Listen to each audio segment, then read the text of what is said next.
August 7వ తేదీని ప్రపంచ చేనేత దినోత్సవంగా గుర్తించేలా అంతర్జాతీయ స్థాయిలో కృషి చేస్తామని బీజేపీ రాష్ట్ర అధ్యక్షుడు మాధవ్ చెప్పారు. సంస్కృతి సాంప్రదాయాలు స్వదేశీ స్ఫూర్తికి మన చేనేత వస్త్రాలు శాశ్వత ప్రతీక అన్నారు. విజయవాడ తుమ్మలపల్లి కళాక్షేత్రంలో బీజేపీ ఓబీసీ మోర్చా ఆధ్వర్యంలో నిర్వహించిన రాష్ట్ర స్థాయి చేనేత సమ్మేళనంలో మాధవ్ పాల్గొన్నారు.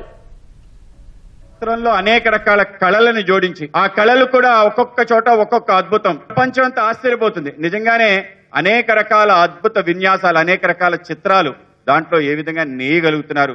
ఈ యొక్క చీర బయటకు వచ్చినా, ఒక ధోతి బయటకు వచ్చినా, ఇవాళ ఒక కండువా బయటకు వచ్చినా, దాని వెనకాల కష్టం 70% మహిళది. ఈ యొక్క వస్త్రానికి సరైన ప్రాధాన్యత లేదు కనుక తీసుకురావాలని చేసిన ప్రయత్నం చేనేత సేవలో అని చెప్పి ఒక కార్యక్రమాన్ని ప్రారంభిస్తున్నారు. రేపు చీరాలలో 7వ తారీఖు పెద్ద ఎత్తున కార్యక్రమం కనుక 25,000 రూపాయలు కుటుంబానికి వార్షికంగా ఇవ్వాలని ఒక ఆలోచన. ఆ విధంగా కేవలం ఒక నెల, ఒక సంవత్సరంగా కంటిన్యూ చేయాలని చెప్పి అనేక రకాల విషయాల్లో వాళ్ళకి ఆలంబనగా ఉండే విధంగా తప్పనిసరిగా కూటమి ప్రభుత్వం ప్రయత్నం చేస్తుంది రాష్ట్రంలో.